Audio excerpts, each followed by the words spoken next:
Welcome back to 1000 PS TV. I'm NoPain, and today I've got the great honor of introducing you to the brand new, long-awaited A2 Supermoto from KTM, the KTM 390 SMCR. All the key facts, figures, and first impressions from both the racetrack and the road are coming up in this report.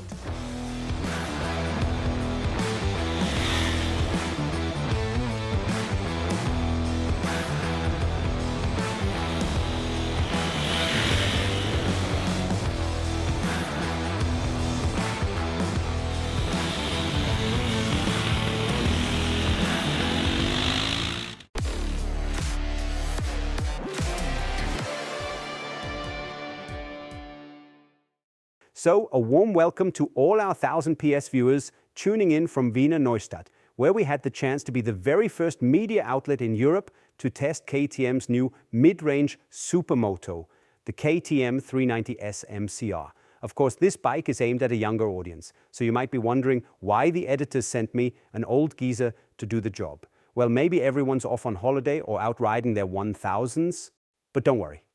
I promise I'll give you a clear overview and share my impressions from a hobby rider's perspective. Proper comparison tests will follow soon, done by one of our more experienced testers at 1000 PS. Also, our mate Pokey will be doing an interview with Chris Schipper from KTM. But before we jump into the topic, let me just give you a quick bit of background about myself when it comes to supermotos. I've actually owned 3 supermotos myself. Back in the day, a KTM 620 Supermoto, then more recently, a Honda CRF 450 Supermoto, a proper racing machine. And right now, I ride a Hypermono 698, a road-going Supermoto.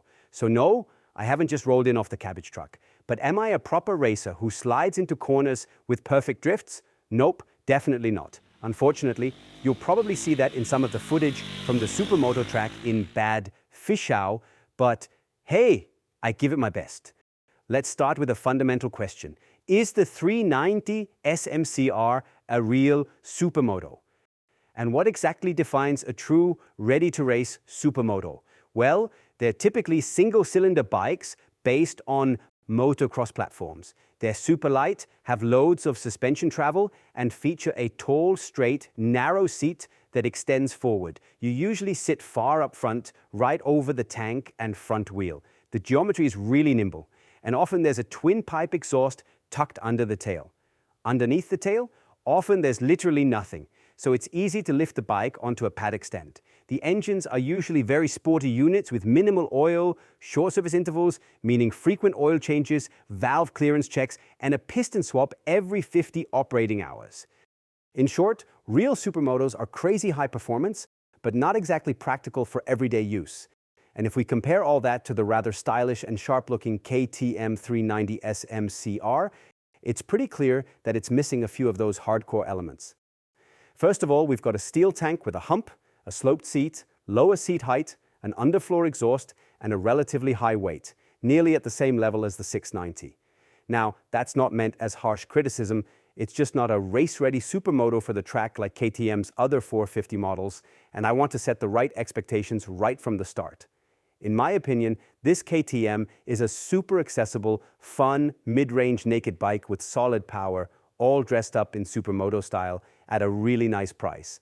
And speaking of price, that's honestly one of its biggest selling points. 6,299 euros in Germany and 6,999 euros in Austria. Compared to other new supermotos, that's a strong offer, because other bikes often have less horsepower and cost 3,000 euros more right off the bat. So how is it even possible that KTM, after all the issues they've had lately, can bring out a bike like this at such a low price? First off, it's thanks to KTM's modular system. They've borrowed a lot from the 390 Duke, and other bikes share many components too. That saves a ton on development costs, and naturally, that keeps the final price down. Second, this bike wasn't designed with pure racing in mind. It's built specifically and unapologetically for the needs of its target audience. And that target group, I'd say it's mainly younger riders and everyday bikers looking for a lively ride for both the city and the countryside.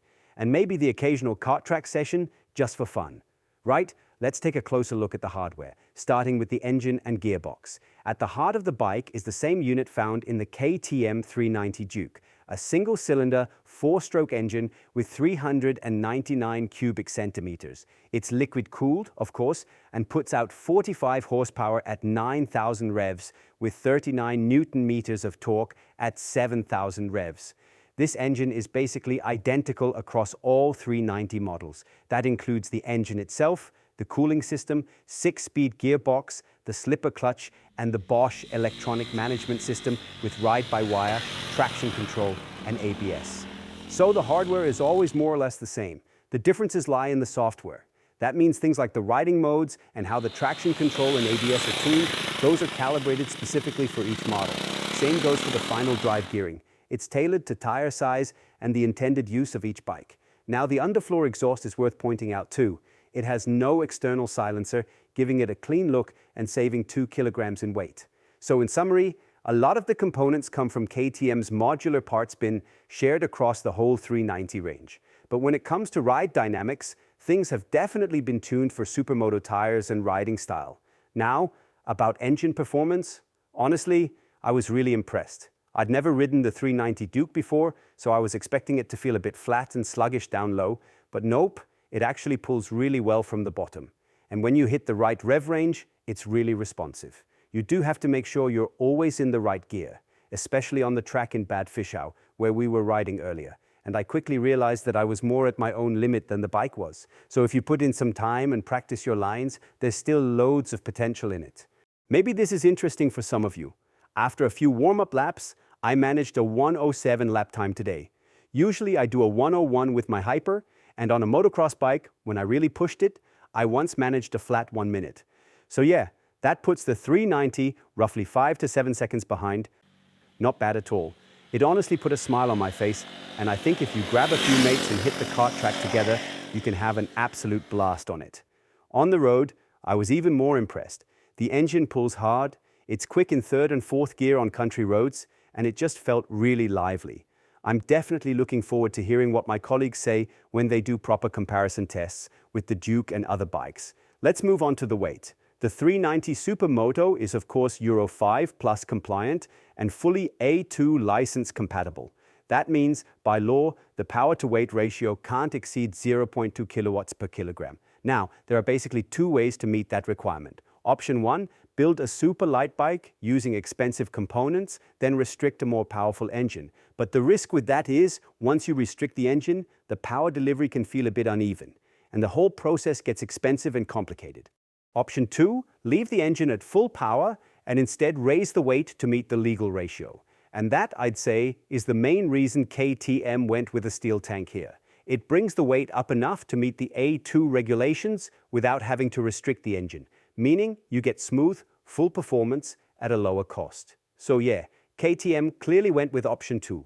They state a race-ready dry weight of 154 kilograms. On the official website, the ready-to-ride weight is listed as 161 kilograms. We weighed it fully fueled and got 163 kilograms, exactly what's shown on the registration certificate. That means, fully fueled, it weighs 163 kilograms, matching KTM specs almost to the gram. So no, the 390 isn't exactly featherweight, but in return, you get to enjoy the engine's full output.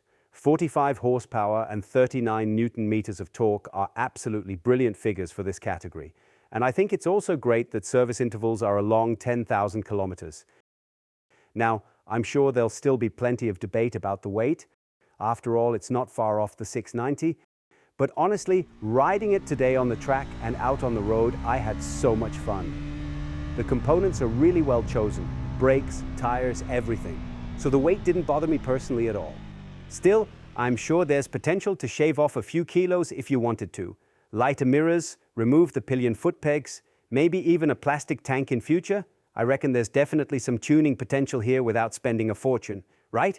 Let's talk about the frame. It's based on the one from the smaller Duke, but has been modified for the SMCR. We've got a steeper steering angle at 63.1 degrees, new mounting points for the footrests, which are even height adjustable in 2 positions. And KTM says the frame is now stiffer overall. Also new is the steel trellis subframe, which allows for a one-piece seat and longer suspension travel. The swing arm is new too, more robust, and it creates space for a directly mounted rear shock and the redesigned exhaust system. Up front and rear, we've got 17-inch spoke wheels with aluminium rims, one 1070 at the front, one 5060 at the back, fitted with Michelin Power 6 tires. These are agile and sporty road tires that actually held up really well on the track today. For braking, the front has a floating 320mm disc with a radial bi-breed twin-piston caliper. The rear has a 240mm disc with a single-piston bi-breed caliper. And yes, both ends come with ABS. The rear ABS can be disabled for proper Supermoto fun. Right, moving on to the suspension. The SMC R is equipped with high-quality WPA-PEX components, giving you 230mm of suspension travel at both ends. Up front, there's a 43mm fork with adjustable compression and rebound damping, each with 30 clicks. At the rear, you've got a split-piston shock absorber with 20 clicks of rebound adjustment and a preload adjuster as well. These generous suspension dimensions give the bike a seat height of 860mm, slightly higher than the Duke, but actually quite moderate for a Supermoto. And overall, I was pleasantly surprised by the handling, both on the road and on the track. Let's start with the engine response. It's elastic and responsive, and the braking performance was absolutely spot on, even on the Supermoto track where you're really hammering that front brake. The tires offered great grip too, even though the front is relatively narrow at 110. On the road, I found the seat really comfortable. You don't have a huge amount of room to move around, but it's nicely padded and gives you a solid central riding position. On the racetrack, I had a bit more trouble. Because of the seat hump and the slope design, I couldn't quite get myself far enough over the tank or the front wheel, but with a bit of getting used to, it worked out fine. That becomes important when you brake hard and tip into corners. If you're not properly over the front wheel can slide out. That actually happened to me early on because I wasn't sitting right, but I quickly adjusted. So yeah, you can see it's a bit of a compromise on the racetrack, but on the road it works perfectly. And realistically, most people buying this bike aren't going to spend loads of time on track anyway. What I also really liked on the road was the seat height. When stopping, you can plant your feet on the ground easily. That's a big plus for shorter riders. And the turning circle is great too. Turning around on tight country roads or in narrow spots is absolutely no problem. As for riding position, the handlebar is placed well at a good height, giving you a nice upright stance and excellent visibility. It's genuinely a joy to ride, and the ergonomics haven't been overlooked either. Both clutch and brake levers are span adjustable. I also tweaked the gear lever slightly so I could get my Supermoto boots under it more comfortably. These are details you don't usually expect at this price point. If you've got issues with knee angle, you'll appreciate that the footrest can be mounted in 2 height positions too, which helps create a more relaxed riding posture. So yeah, comfort's been given real attention here, and I wouldn't think twice about tackling a longer trip with this bike. Another highlight is the low fuel consumption. Despite having a 9-liter tank, KTM claims a range of 264 kilometers, which is something our colleagues will be testing more thoroughly soon. So, let's talk electronics. The bike features a new compact 4.2-inch TFT display, which you operate using a central joystick. It takes a little getting used to at first, but once you've figured it out, it's really intuitive. And you can even change settings while riding, no problem.